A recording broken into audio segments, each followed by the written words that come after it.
Hello, boys and girls. It's time for chapter 10. Sorry I'm so late today. It was such a crazy day. Chapter 10, Huzza, Huzza.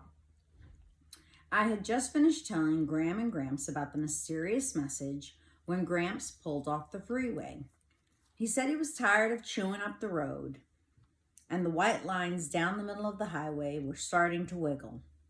As he drove into Madison, Wisconsin, Graham said, "I feel a little sorry for Mrs. Winterbottom. She doesn't sound very happy." "They all sound screwy if you ask me," Gramps said. "Being a mother is like trying to hold a wolf by the ears," Gramps said. "If you have 3 or 4 or more chickabiddies, you're dancing on a hot griddle all the time. You don't have time to think about anything else. And if you've only got 1 or 2, well, it's almost harder. You have room left over, empty spaces that you think you have to fill up." "Well, it sure ain't a cinch being a father either," said Gramps. Graham punched his arm. "Horse feathers," she said. Round and round we drove until Gramps saw a parking space. Another car saw it too, but Gramps was fast and pulled in.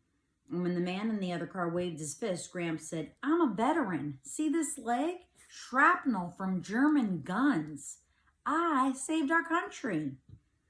We did not have the correct change for the parking meter, so Gramps wrote a long note about how he was a visitor from Bybanks, Kentucky, and that he was a World War II veteran with German shrapnel in his leg, and he kindly appreciated the members of the fair city of Madison allowing him to park in the space even though he did not have the correct change for the meter.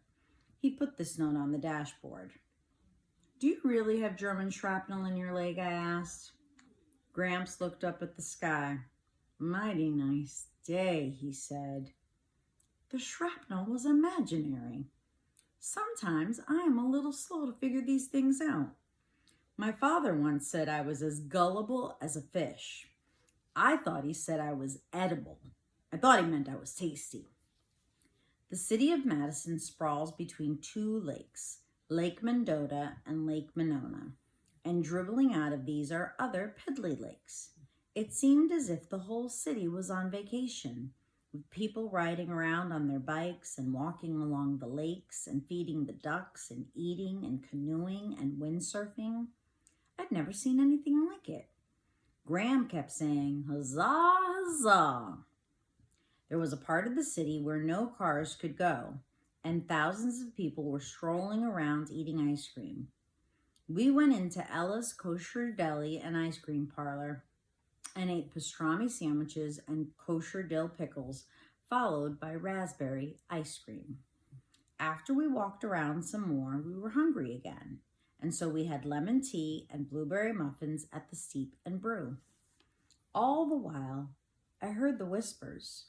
Rush, hurry, rush. Graham and Gramps moved so slowly. "Shouldn't we go now?" I kept asking. But Graham would say, "Huzza, huzza." And Gramps would say, "We'll go soon, chickabiddy. We'll go soon." "Don't you want to send any postcards?" Graham asked. "No, I do not." "Not even to your daddy?" "No." There was a good reason for this. All along her trip, my mother had sent me postcards. She wrote, "Here I am in the Badlands, missing you terribly." And, "This is Mount Rushmore, but I don't see any presidents' faces. I only see yours." The last postcard arrived 2 days after we found out she wasn't coming back. It was from Coeur d'Alene, Idaho. On the front was a picture of a beautiful blue lake surrounded by tall evergreens. On the back, she had written, "Tomorrow I'll be in Lewiston. I love you, my Salamanca tree." At last, Gramps said, "I sure hate to get back on the road, but time's a-wasted." Yes, I thought, yes. Graham settled back for a nap while I said a few thousand more prayers. The next thing I knew, Gramps was pulling off the road again. "Looky here," he said, "the Wisconsin Dells." He drove into the vast parking area and said, "Why don't you 2 go look around? I'm going to get a little shut-eye." Graham and I poked our noses into an old fort and then sat on the grass watching a group of Native Americans dance and beat drums. My mother had not liked the term Native Americans.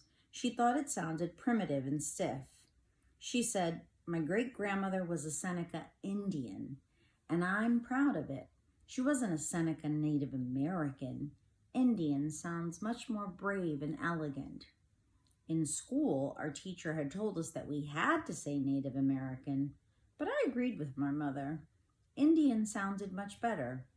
My mother and I liked this Indianness in our background. She said it made us appreciate the gifts of nature. It made us closer to the land. I lay back and closed my eyes, listening to the drums beat rush, rush, rush, and the dancers chant, "Hurry, hurry, hurry." Someone was jingling bells, too, and for a moment I thought of Christmas and sleigh bells.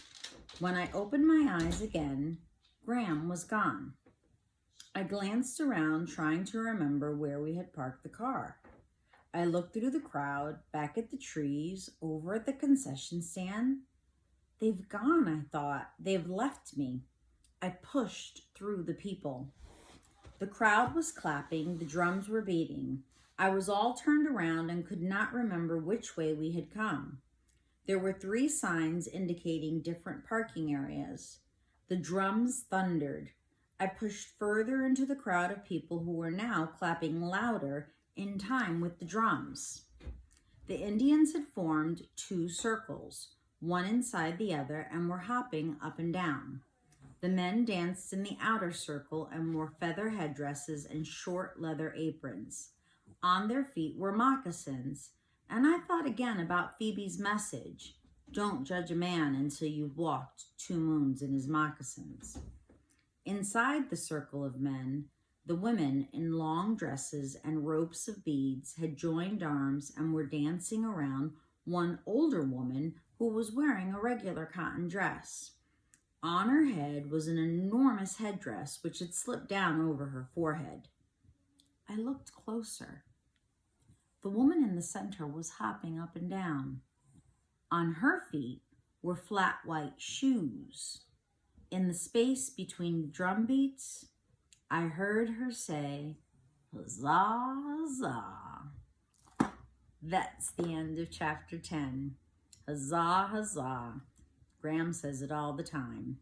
A lot of things in this one, like Graham agreeing with you guys who felt badly for Mrs. Winterbottom and how they didn't treat her very well. And Gramps being silly and writing the note when he didn't have change for the parking meter.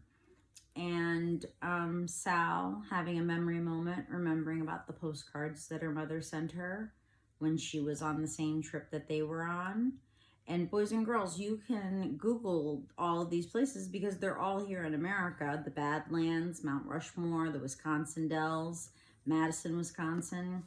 So chapter 10 is over for today, and I will see you tomorrow.